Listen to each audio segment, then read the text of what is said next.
તમારા બધાનું સ્વાગત છે મિત્રો। આપણે વાત કરવી છે અત્યારે શૈક્ષણિક સંદર્ભમાં જે પદ્ધતિ સેશન છે આપણે લઈ રહ્યા છીએ હાલ એ પદ્ધતિના સેશનની અંદર આપણે આગળ વધી રહ્યા છીએ। ખાસ કરીને જો તમે આ વિડીયો છે ટાટ 1 અને ટાટ 2 બંને માટે ઉપયોગી છે। ડેફિનેટલી જો તમે ટાટ 1 HS ની પરીક્ષા આપી ચૂક્યા છો તો તમને એના મેન્સની અંદર ઉપયોગી થશે। અને જો તમારે HS ની પરીક્ષા નથી આપેલી ને સેકન્ડરીની પરીક્ષા માટેની જ પ્રિપેરેશન કરી રહ્યા છો અને આપનો વિષય ગુજરાતી છે તો આ તમને ઉપયોગી ચોક્કસથી બનવાનું છે। તો આ બંને માટે છે તમારે આ વિડીયો છે ને એન્ડ સુધી સમજવાનું છે। વિડીયો છે તમારા મિત્રો સાથે અચૂકથી શેર કરવાનો છે। શરૂઆતથી જ આપણે વાત કરીએ તો જે મુદ્દાઓ વિશે હવે આપણે વાત કરવી છે એ મુદ્દાઓને આપણે અભ્યાસ કરતા જઈએ તો પદ્ધતિ શાસ્ત્ર છે ને એક મહત્વનું શાસ્ત્ર છે કારણ કે તમે 20 માર્ક છે મેન્સની અંદર ને 20 માર્ક છે પ્રિલિમ્સની અંદર એના પૂછાય છે જેનો અનુભવ ઘણા બધા મોટા ભાગના વિદ્યાર્થીઓ કદાચ કરી ચૂક્યા હશે આગળની જે ટાટ પરીક્ષા હતી હાયર સેકન્ડરી લેવાય છે એની અંદર। હવે આપણે વાત કરીએ તો અહીંયા એક વાર્ષિક આયોજનને મૂલ્યાંકનના બે મુદ્દાઓ ઉપર બે વિસ્તૃત પ્રશ્ન ઉપર આખી મેં આ પીપીટી તૈયાર કરેલી છે। આ બે પ્રશ્ન તમને પરીક્ષાની અંદર જે મોટા માર્કના વધુ માર્કના જે પૂછાય છે એની અંદર ઉપયોગી બનશે। બીજી વસ્તુ એ કે આપણે જાણીએ છીએ કોઈ પણ વસ્તુનું આયોજન છે એ મેઇન વસ્તુ છે। આપણે શરૂઆત અભ્યાસની કરતા હોય તો એ અભ્યાસ પાછળનું એક વાર્ષિક આયોજન દર વર્ષે છે આપણા બોર્ડ દ્વારા છે બહાર પાડવામાં આવે છે કે આટલા દિવસની રજા રહેશે આટલા દિવસનું શૈક્ષણિક કાર્ય રહેશે તો ત્યાંથી આયોજનની શરૂઆત થઈ તો આપણે તો પાઠ ભણાવવા માટે જવાનો છે તો એ પાઠ માટે એક નિશ્ચિત આયોજનની પ્રક્રિયા છે। આ આયોજનની પ્રક્રિયા કેવી રીતે આગળ વધે તો કે 4 સ્તરીય પ્રક્રિયા છે બરોબર સમજો। આ સમગ્ર પ્રક્રિયા છે 4 સ્તરીય પ્રક્રિયા છે। આ 4 સ્તરો કયા છે તો કે તો મેકો વિઝન તરીકે ઓળખાય છે જેને આપણે વાર્ષિક આયોજન તરીકે કહીએ કે સમગ્ર વર્ષ દરમિયાન કયા કયા વિદ્યાર્થી છે ધોરણ 9 ની અંદર અભ્યાસ કરે છે 10 ની અંદર કરે છે 11 ની અંદર કરે છે કે 12 ની અંદર કરે છે એ નિશ્ચિત ગોલ પ્રાપ્ત કરવાનો છે કે આટલાથી આટલા ધોરણની વચ્ચે આ જે વિદ્યાર્થી છે પરીક્ષા આપે છે તો એ પરીક્ષાની અંદર એને આટલા હેતુઓ છે એની ફળશ્રુતિ કરવાની છે આટલી બાબતો છે એને ધ્યાનમાં રાખવાની છે। એટલે ખાસ કરીને પહેલું સૌથી વધારે છે વિસ્તૃત બાબત ઉપર આપણે ફોકસ કરીએ તો એ વિસ્તૃત બાબત છે તમારી કઈ રહેશે તો કે વિસ્તૃત બાબત છે તમારી રહેશે વાર્ષિક આયોજનની કે આખા વર્ષનું સર્વૈયું છે એ અહીંથી તૈયાર કરવામાં આવે છે। હવે આટલી વિગત આપણે મળી ગઈ હવે શું કરશું તો કે કટકાઓનું વિભાજન પહેલાં આપણે સમગ્ર લક્ષી વાત કરવાની છે પછી પૃથ્થકરણના લક્ષમાં લેવાની છે એટલે અહીંયા માઇક્રો અમલીકરણ થશે। માઇક્રો અમલીકરણને આપણે બીજા શબ્દમાં તાત્પર્યથી ઓળખવું હોય તો પાઠ આયોજન તરીકે ઓળખાવી શકીએ। હવે આ જે પાઠ આયોજન છે એમની એક રૂપરેખા છે એ રૂપરેખા તમને ખાસ પૂછાય છે પાઠ આયોજનના સોપાનો અલગ લેક્ચર આવશે એની અંદર આપણે બધા જ પાઠ આયોજનના સોપાનો અને વિસ્તારથી આપણે એના ઉપર લક્ષ્ય આપવાનું છે ધ્યાન કેન્દ્રિત કરવાનું છે। હવે પાઠ આયોજનની અંદર પહેલાં તો આપણે આપણા માઇક્રો ટીચિંગના કૌશલ્ય વિષયાભિમુખથી શરૂઆત કરી શકીએ કારણ કે વિષયાભિમુખ છે એનું મુખ્ય હાર્દ છે અને વિષયાભિમુખથી જ્યારે તમે શરૂઆત કરો છો તો ત્યારે તમને ખ્યાલ આવશે કે આ જે માઇક્રો અમલીકરણ છે આપણે 4 વિષયો જે માઇક્રો ટીચિંગના અલગ 5 સોપાનો છે એ 5 સોપાનોને ભેગું કરીને તમારું પાઠ આયોજનનું નિર્માણ થાય છે।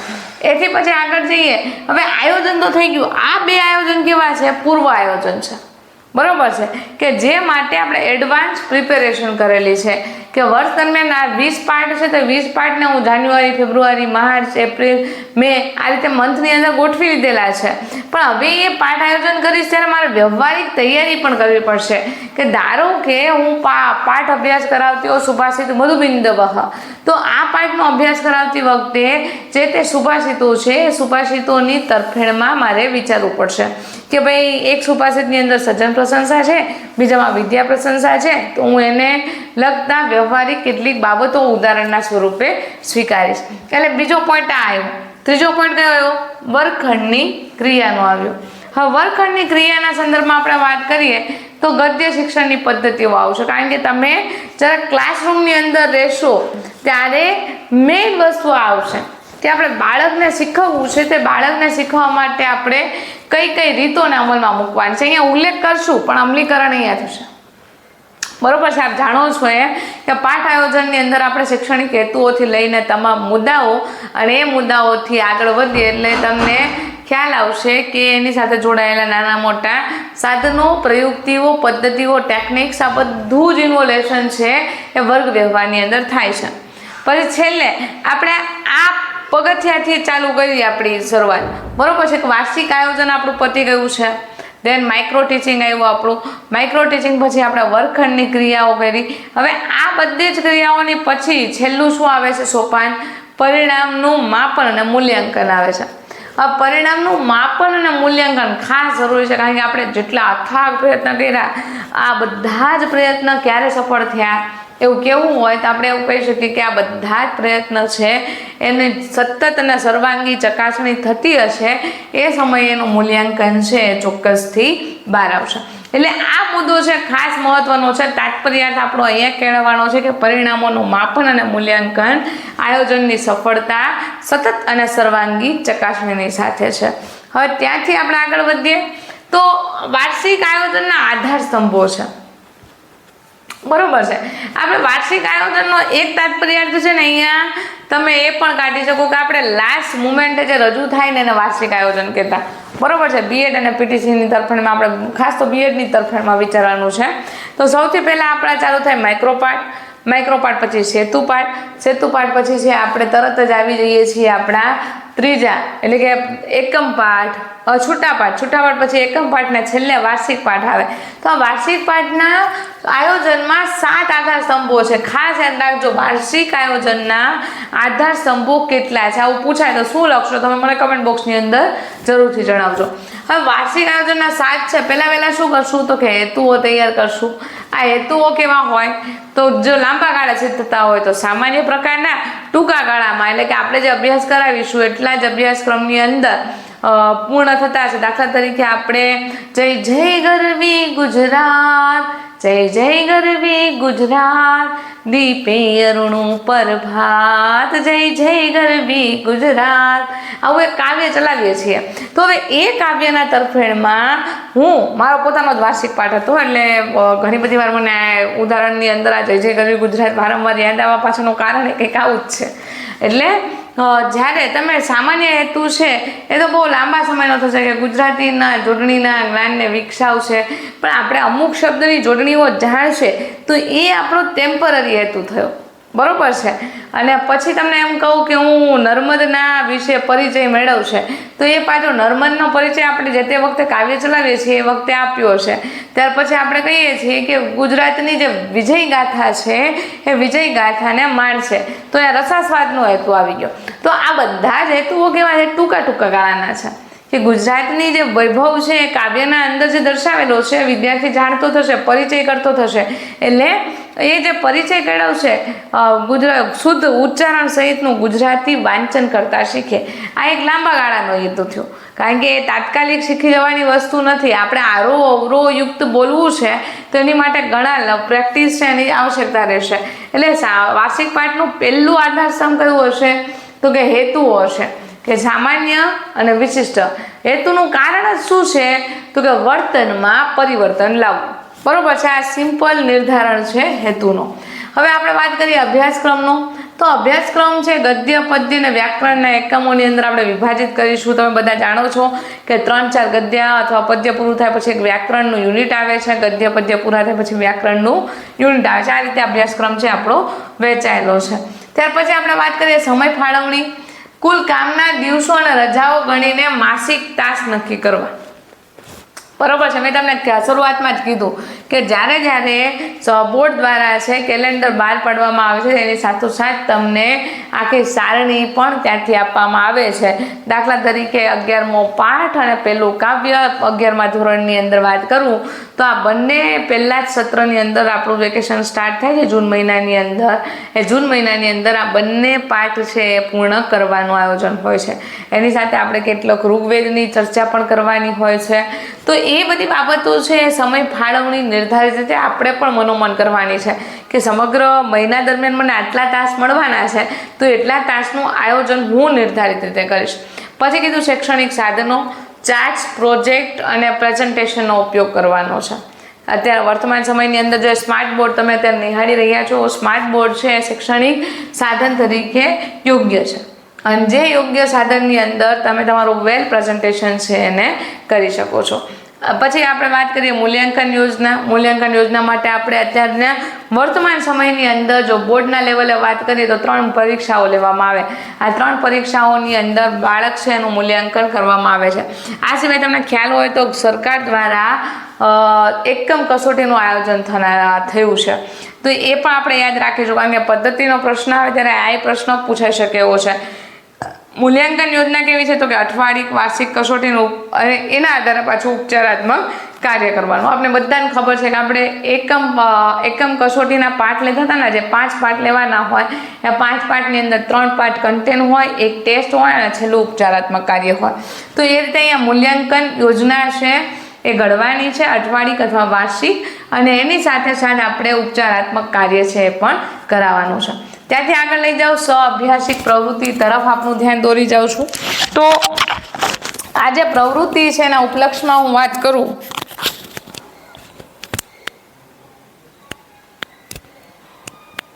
તો કઈ કઈ બાબતો આપણે યાદ રાખીશું તો કે આ પદ્ધતિના સંદર્ભમાં સ્વ-અભ્યાસિક પ્રવૃત્તિઓ હોવી જોઈએ. આ સ્વ-અભ્યાસિક પ્રવૃત્તિની અંદર તો સંસ્કૃત ટોપિક ભણાવી રહ્યા છીએ તો શ્લોક જ્ઞાન કરવાનું છે. જો આપણે ગુજરાતીની અંદર કરીએ છીએ તો કોઈ એક પેરેગ્રાફ વાંચીને એમની પાસે લખાવાનો છે. પ્રોજેક્ટ કાર્યની અંદર આપણે નર્મદ દ્વારા રચાયેલી કૃતિઓ છે એ કૃતિઓના નામ સાથેનો એક ચાર્ટ બનાવવા આપી શકીએ એમ છીએ. તમને ઉદાહરણ એ જ આપ્યું એટલા માટે અહીંયા ઉદાહરણના સંદર્ભમાં તમને સમજાવવાનો પ્રયાસ કર્યો.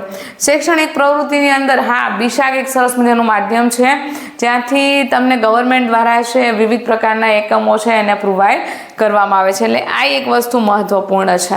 હવે જોઈએ આપણે સમય ફાળવણી પેનલ છે એ કઈ રીતે કાર્ય કરે છે. બરોબર છે કે સમય ફાળવણી પેનલ છે શૈક્ષણિક વર્ગ, માસિક આયોજન અને એકમ ફાળવણી આ 3 મુદ્દાઓ ઉપર ધ્યાન કેન્દ્રિત કરે. કયા 3 મુદ્દાઓ ઉપર? શૈક્ષણિક વર્ષ, ત્યાર પછી આપણે વાત કરીએ માસિક આયોજન અને ત્રીજું છે તમારું એકમ ફાળવણી. હવે આ મુદ્દો છે શૈક્ષણિક વર્ષ છે એની અંદર આપણે હમણાં તમને કીધું કે કુલ જે દિવસો છે કુલ કામકાજના દિવસોમાંથી જાહેર રજાઓ બાદ કરી દેવાની છે. બરોબર છે. ખાસ આ વસ્તુ તમારે યાદ રાખવાની છે. માસિક આયોજનની અંદર સપ્તાહવાર તાસ આયોજન કરવાનું છે. સપ્તાહવાર તાસ આયોજન થશે એનો બેનિફિટ સીધો જ તમને મળશે. શું મળશે તો દરેક માસની અંદર અલગ અલગ સપ્તાહ મુજબ તાસની ફાળવણી કરવાની છે. થર્ડ ઓપ્શન છે તમારી પાસે એકમ ફાળવણી. હવે એકમ ફાળવણીની અંદર વિભાજિત કરેલા પેટા એકમો ગદ્ય, પદ્ય અને વ્યાકરણ માટે ચોક્કસ તો વાત કરવી છે હવે જે પાઠ આયોજન છે એમના સંદર્ભમાં. તો પાઠ આયોજનની રૂપરેખાને આપણે વાત કરવી હોય તો માઇક્રો અમલીકરણ કેવી રીતે નાનામાં નાનો ઝીણવટભરી બાબતો છે આપણે ધ્યાનમાં રાખીશું અને એના આધારે છે આપણે પાઠ આયોજન છે એને આગળ વધારીશું. તો પાઠ આયોજન શું છે તો કે વર્ગની અંદર જે કાર્ય કરીએ છીએ આપણે એ કાર્યના સંદર્ભમાં આપણી રૂપરેખા છે. બરોબર યાદ રાખજો. કાર્ય કરીએ છીએ કાર્યની સંદર્ભમાં એક રૂપરેખા છે કે એક માળખું છે.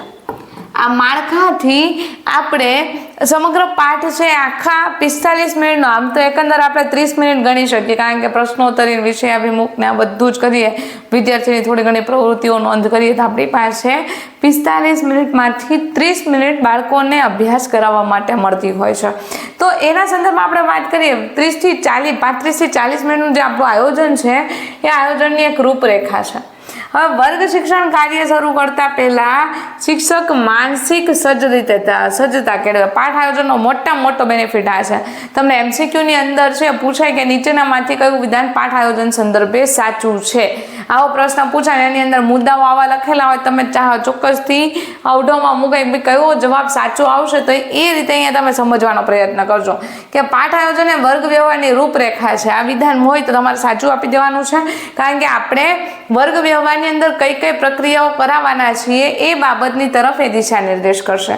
વર્ગ શિક્ષણ કાર્ય શરૂ કરતા પહેલા શિક્ષક છે માનસિક સજ્જતા કેળવે છે. જ્યારે પણ એ કાર્ય કોઈ પણ શરૂ થશે એટલે પહેલા એ મેન્ટલી પ્રિપેર રહેશે કે આજ વર્ગખંડની અંદર હું જઈશ, દશકમ ધર્મ લક્ષણમ મારે ભણાવવું છે તો હું દશકમ ધર્મ લક્ષણમ કેવી રીતે ભણાવીશ એની વાત કરીશ. ગુજરાતીની અંદર હું ભણાવવા જઈશ તો નાવિક વળતો બોલ્યો સાંભળો મારા સ્વામ, સાથ સૌ કે નાવે બેસો નહીં બેસાડું રામ. આવું મારે કાવ્ય ભણાવવાનું છે તો હું અહલ્યાબાઈને વાત છે કરીશ, અહલ્યાની વાત કરીશ, અહલ્યા છે ગૌતમ ઋષિની વાત કરીશ, સાથે એમને મળેલા શ્રાપને યાદ કરાવીશ. તો એક રૂપરેખા મારા મગજની અંદર ક્લિયર હશે તો એ આગળ વધી શકશે. જો એ જ વસ્તુ ક્લિયર નહીં હોય તો આગળ વધી શકશે નહીં. એટલે બંને વિધાનો યાદ રાખવાના છે કે એક વર્ગ વ્યવહાર છે, પાઠ આયોજન છે, વર્ગ વ્યવહારની એક રૂપરેખા છે. વર્ગ શિક્ષણ કાર્ય શરૂ કરતા પહેલા શિક્ષકને માનસિક સજ્જતાને કેળવે છે. પાઠ આયોજન સમજાવતી વખતે ધ્યાનમાં રાખવાના મુદ્દાઓની અંદર પણ આ વસ્તુઓ સમાવેશ થઈ જાય છે. બરોબર છે. પૂર્વ તૈયારી મનોવૈજ્ઞાનિક સિદ્ધાંતો પ્રમાણે વિચારેલી લેખિત યોજના છે. આપણે કે શું કરશું તો કે આપણે સરસ મજાનું, તમને બધાને કદાચ યાદ જ છે કે આવા જે પેજ હોય, પેજની અંદર અથવા આયોજન બુક હતી આપણી, એ આયોજન બુકની અંદર આ રીતે છે તમને પાર્ટીશન આપવામાં આવેલા હતા. સામેના પેજ ઉપર જઈએ તો આ બાજુ તમને જગ્યા હોય ને એની પાછળ અહીંયા આપણે શૈક્ષણિક સાધનો લખવાના હોય, પ્રવિધિઓ કઈ ઉપયોગ કરવાના છો એ દર્શાવવાનું હોય છે. તો આ રીતે જે તમે આખું લખતા હતા એમાં આ જે પ્રક્રિયા છે કેવી છે, સૈદ્ધાંતિક પ્રક્રિયા છે. હું ધારું તેમાં બદલાવ કરી શકું એમ નથી હાલ. બરોબર છે. એટલે અહીંયા તમને સ્પષ્ટીકરણ કીધું. પૂર્વ તૈયારી કઈ રીતના હોવી જોઈએ પાઠ આયોજનની તો કે મનોવૈજ્ઞાનિક સિદ્ધાંતો પ્રમાણે વિચારેલી એક લેખિત યોજના આપણે તૈયાર કરીએ છીએ.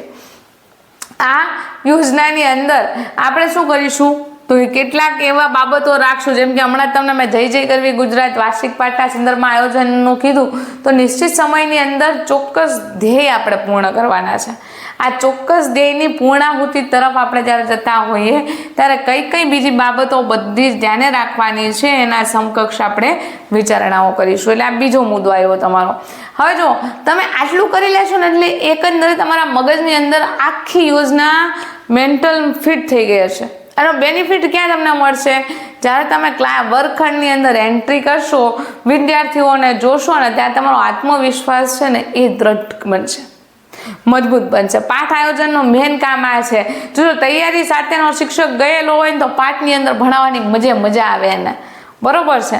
પણ જો તૈયારી વિનાનો શિક્ષક જાય છે તો એ 35 મિનિટ કેવી રીતે કાઢવાની ને એની વિચારણાની અંદર જ સતત પડ્યો હોય. એટલે કે આ વિદ્યાર્થીને ખીજાવવાનો ચાલુ કરી દે કે આટપટ્ટા વિદ્યાર્થીઓના પ્રશ્નોનું સમાધાન છે ન લાવવાનો પ્રયત્ન કરે. તો આપણે જ્યારે એ બાબત ઉપર ફોકસ કરીએ છીએ હાલ કે આપણે આત્મવિશ્વાસ છે એની સાથેનું કાર્ય છે થઈ શકે, તો એ સંદર્ભમાં અહીંયા તમારે ચોક્કસથી આ બાબત યાદ રાખવાની છે. હવે આપણે જ્યારે વર્ગખંડની અંદર જઈએ છીએ ત્યારે આપણા વર્ગખંડને ખૂબ જ સરસ બનાવવું છે. તેની માટે આપણે કેટલીક પદ્ધતિઓની જરૂર પડશે. આ ગુજરાતી અધ્યાપનને લગતી છે 12 પ્રચલિત પદ્ધતિઓ છે. બરોબર છે. ખાસ કરીને આમાંથી અનુવાદ ને ઉદ્બોધન આ 2 પદ્ધતિઓ એવી છે કે જે મોટા ભાગે અન્ય ભાષાની અંદર પણ ઉપયોગી થાય છે. પણ હાલ મેં ગુજરાતીનું સેશન લીધેલું છે એટલે ગુજરાતીના સંદર્ભમાં જ આપણે વાત કરીએ છીએ. તો ગદ્ય શિક્ષણની પદ્ધતિઓની અંદર ઉદ્બોધન પહેલા વાત કરીએ.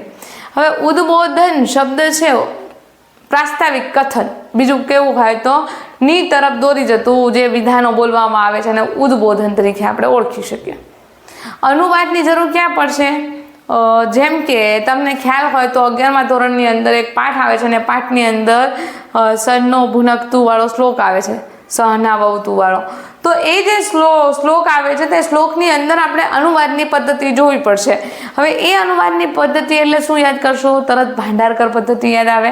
ભાંડારકર પદ્ધતિ શું શીખવે છે તો કે કોઈ પણ જે પણ બીજી ભાષા છે, બીજી ભાષાને અનુવાદની શૈલીમાં, અનુવાદ કઈ ભાષામાં કરવાનું છે? માતૃભાષાની અંદર કરવાનું છે. બરોબર યાદ રાખજો, અનુવાદ માતૃભાષાની અંદર કરવાનું છે, જેથી વિદ્યાર્થી છે એ ઝડપથી એને યાદ રાખી શકે. એટલે હું અહીંયા નોટ પણ કરી દઉં છું કે માતૃભાષાની અંદર અનુવાદ છે તમારું આવશે. હવે એથી આગળ લઈ જઈએ તો પ્રશ્નોત્તરી આવશે. પ્રશ્નોત્તરી છે એનો અર્થઘટન શું થાય તો કે વિદ્યાર્થીને એક્ટિવ રાખવાનો છે. જો આ પદ્ધતિ એવી છે કે જે પદ્ધતિની અંદર માત્ર શિક્ષક કેન્દ્રમાં આવશે. શિક્ષક નખરો બોલ કરશે કે આ પાઠની અંદર આપણે આ વસ્તુ ભણવાની છે, આમ કરીશું, તેમ કરીશું.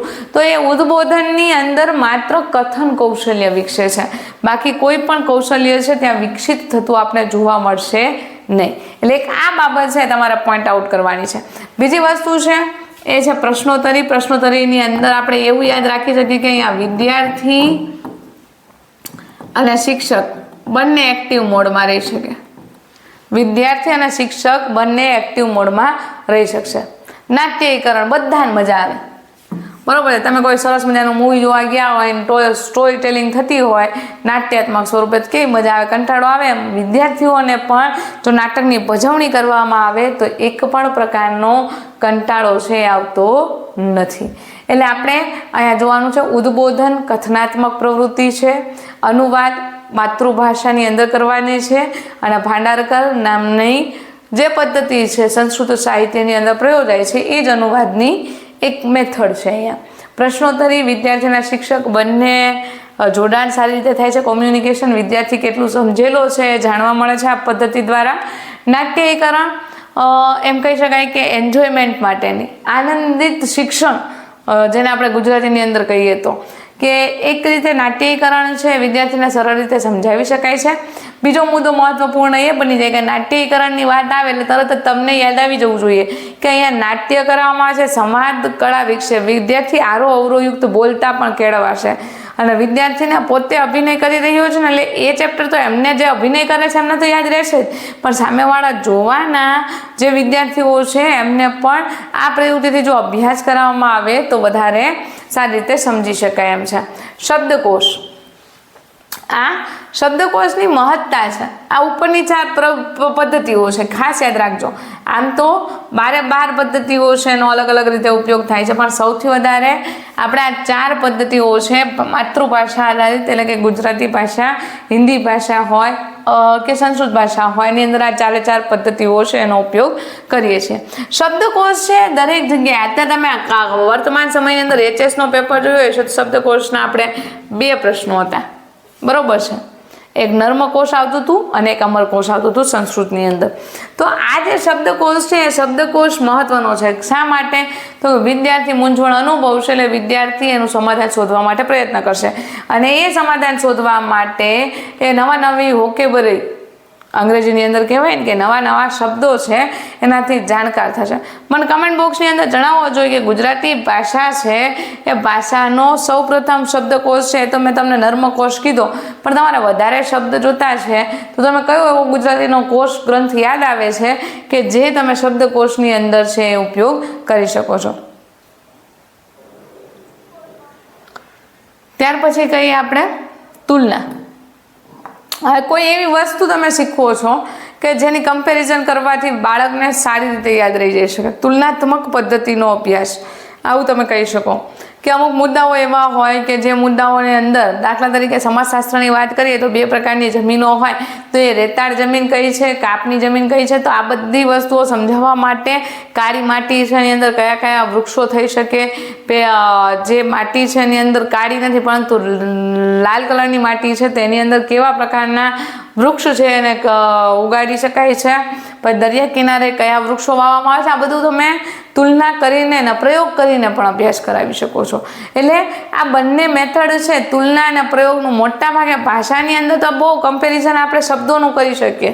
બરોબર છે, દાખલા તરીકે મારે સમજાવવું છે તો અહીંયા હું તમને એક દિન અને દિનની તુલના થઈ શકે, દિન અને દિનની તુલના થઈ શકે. તો આ દિન અને દિનની તુલના કેવી રીતે કરી શકાય? તો કે એક દિન એટલે ગરીબ અને એક દિન એટલે દિવસ. તો એ બે તાત્પર્યથી આપણે દિન દિન શબ્દની તુલનાત્મક રીતે સમજૂતી આપી શકીએ. ત્યાર પછી પ્રયોગ, તો આપણે હમણાં સમજ્યા. પ્રસંગ અને સંદર્ભ, હવે પ્રસંગ અને સંદર્ભ ખાસ યાદ રાખજો, કારણ કે આપણે કોઈ બાબત સમજાવીએ છીએ. દાખલા તરીકે ગુજરાતીની અંદર આપણે વ્યાકરણનો ટોપિક લીધો છે, વ્યાકરણની અંદર કહેવતો અને રૂઢિપ્રયોગો આપણે સમજાવી રહ્યા છીએ. તો આપણે એક ગુજરાતીની કહેવત સમજાવી છે કે ભાઈ ઠોઠ નિશાળીઓ વતેણા ઝાઝા. આવી કોઈ કહેવત સમજાવો છો તો એ કહેવત સમજાવતી વખતે તમારે જે કોઈ એક એવો પ્રસંગ, એવી ઘટના, એક વાર્તાત્મક શૈલીની અંદર એને કહેશો એટલે તરત જ વિદ્યાર્થી છે એનો તાત્પર્યાર્થ છે એને જાણી જશે. અને એ તાત્પર્યાર્થ જાણશે એટલે જ્યારે રૂઢિપ્રયોગ કે કહેવત પ્રયોજાશે ત્યારે એનો યોગ્ય તાત્પર્યાર્થ કાઢીને એના સંદર્ભમાં એ જવાબ આપી શકશે. ત્યાર પછી ટીકા શબ્દ છે એ થોડુંક અત્યારે આપણે હાલ પૂરતો મોકૂફ રાખીએ. લાસ્ટમાં તમને કહું એને સંવાદ, જૂથ ચર્ચા, આ બંને આવશ્યક છે. સંવાદ છે કોમ્યુનિકેશન સ્કિલ છે કે પરસ્પર વિદ્યાર્થી સાથે વાતચીત થશે તો એ વાતચીતના આધારે કોઈ વિદ્યાર્થી છે જાણી શકશે, સમજી શકશે. અને જ્યારે જાણી કે સમજી શકશે ને ત્યારે તરત જ એને ખ્યાલ આવશે કે આપણે આ મુદ્દા ઉપર આ રીતે વર્ક કરવાની જરૂર છે. હવે ત્યાંથી આપણે વાત કરીએ તો જૂથ ચર્ચા.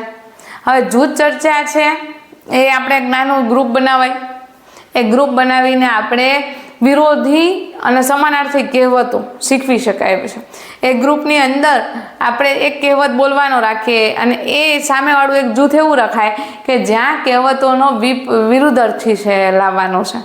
અને પછી એ બંને ટીમ છે એકબીજા ઇન્ટરેસ્ટ દાખવશે. એકને બધી જ કહેવતો કહી દેવાની કે આટલી 50 કે 60 કહેવતો છે તમારે પાકી કરીને આવવાની છે. અને આપણે જ્યારે પાકી કરવા આપીએ છીએ ત્યારે સમાનાર્થી કહેવતો અને વિરુદ્ધાર્થી કહેવતો આવું રાખી શકાય. અને એ બાબતે પછી એક ટોપિક છે નીકળે એના ઉદાહરણ બીજા વિદ્યાર્થીને પૂછે તો પરસ્પર જૂથ ચર્ચા દ્વારા છે વિદ્યાર્થી ખૂબ સારી રીતે છે ગ્રામર અને અન્ય ટોપિક છે એને શીખી શકે છે. સ્વાધ્યાય મેથડ, સ્વ પ્લસ અધ્યયન. આપણે સ્વાધ્યાય, સ્વ અધ્યાય પોતાની જાતે કરવામાં આવતું કે હવે શિક્ષકે ભણાવી દીધું, સરસ મજાનું પાઠ આયોજન કરી દીધું. પાઠ આયોજન બાદ એમને મૂલ્યાંકન કર્યું અને મૂલ્યાંકન કરતાં પહેલાં એમને જે વાંચવા માટે આખો એકમ પૂરો કરેલો છે તો એ એકમના ઉપલક્ષમાં એમને જે જવાબો અને પ્રશ્નોત્તરી સમજાવી છે એમાંથી વિદ્યાર્થી પોતાની રીતે કેટલું શીખ્યો છે, શિક્ષકે શીખવાડેલું પોતાને કેટલું આવડ્યું છે એનું ઘરે જઈને સ્વ અધ્યયન કરવાનું છે, એને સ્વાધ્યાય કહેવામાં આવે છે. આ માટે આપણે ટેક્સ્ટ બુકની પાછળ આવતા સ્વાધ્યાયનો પણ ઉપયોગ કરી શકીએ. કોઈ શિક્ષક છે પોતાની રીતે પ્રશ્નો બનાવે છે એ પ્રશ્નોને પણ શીખવી શકે છે. હવે ખૂબ સરળતાથી આપણે આ બધી જ મેથડ છે જેના નામ હમણાં આપણે જોયા એ જ વસ્તુને આપણે સમજવાનો પ્રયાસ કરવો છે.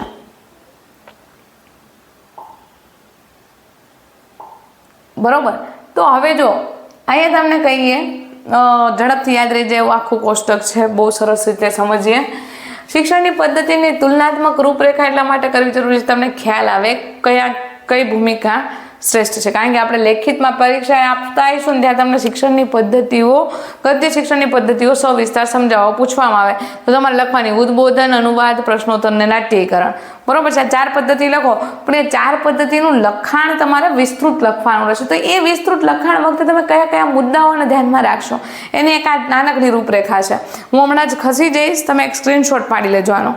હવે સ્ક્રીનશોટ જેવો તમારો પડી જાય છે એ પછી તમારે અહીંયા સમજવા ઉપર ધ્યાન આપવાનું છે. કારણ કે એ સ્ક્રીનશોટ પાછળ તમે જ્યાં વાંચતા હો, તમે રોજ જોતા હોય એ બુકની અંદર તમારે લખી દેવાનો છે. બરોબર છે. હવે જો અહીંયા ઉદ્બોધન, આપણે કથન વાત કરી હતી કે કથન હોય એટલે અહીંયા જિજ્ઞાસુ અથવા કલ્પનાશીલ વિદ્યાર્થી હોય ને એની ભૂમિકા વધારે રહે. બાકી જેને ઇન્ટરેસ્ટ નથી એ વ્યક્તિ છે અહીંયા થોડું ઓછું કરશે. મુખ્ય ઉદ્દેશ શું છે? શબ્દનો અર્થબોધ અપરિચિત શબ્દોથી વિદ્યાર્થીઓને માહિતગાર કરાવવાના છે. ઉદ્બોધન પદ્ધતિ પ્યોર કથનાત્મક છે. આપણે સંબોધન કરવું, ઉદ્બોધન કરવું શબ્દ છે આવો પ્રયોજે છીએ.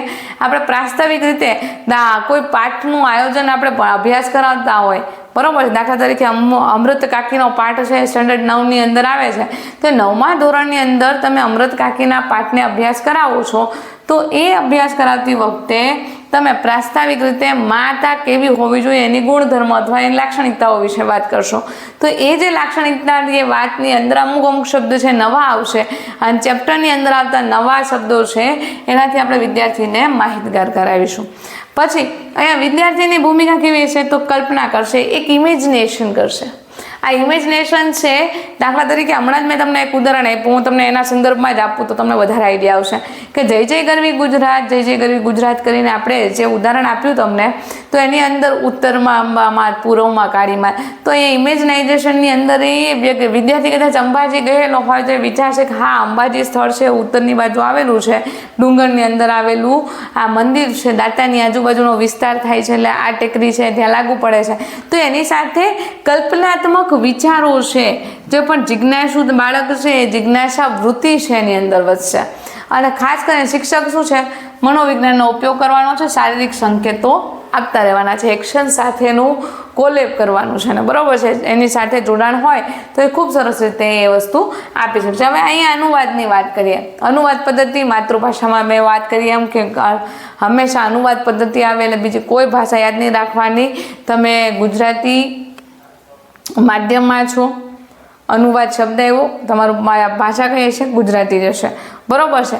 હવે એથી આગળ લઈ જાઓ તો અહીંયા શ્રોતાને ગ્રહણ કરતા હશે. વિદ્યાર્થીની ભૂમિકા શું છે, માત્ર સાંભળવાની. અહીંયા કલ્પનાશીલતા હતી, એ જો કથન કહેવામાં આવે છે એના વિચારો ચાલતા હતા, પણ અહીંયા વિચારો ચાલતા નથી. માત્ર શ્રોતા બનીને વિદ્યાર્થીએ રહેવાનું છે કે સાંભળતા રહેવાનું છે. ત્યાર પછી આપણે જોઈએ તો અહીંયા તલસ્પર્શી ભાષા જ્ઞાન મળશે, સંધિ શબ્દ શક્તિનું જ્ઞાન શિક્ષક પાસે છે એ હોવું આવશ્યક છે.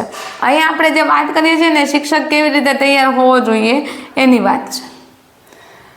પછી કહીએ પ્રશ્નોત્તર. પ્રશ્નોત્તરીની વાત આવે એટલે તર્ક આવે, ભેદ આવે, મૂલ્યાંકન આવે. આ ત્રણ બાબતો યાદ રાખજો, તર્ક, ભેદ અને મૂલ્યાંકન.